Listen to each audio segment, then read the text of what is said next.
आज का भोजन: असेवरी स्पाइसी साबुत मूंग आलू का वरण, साथ में मीठे एंड नमकीन यानी क्रैकजैक फ्लेवर्ड वाले मैदा चिरोटी रवा पापड़ीज।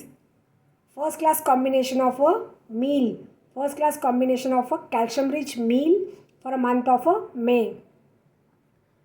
साबुत मूंग में होती है cool calcium rich qualities and आलू में होती है vitamin C rich sour flavour.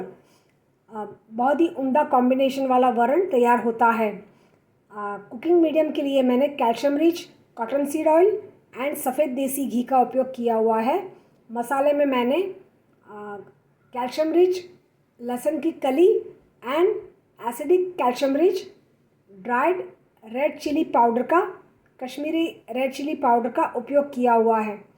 Must try combination of a meal. Thank you.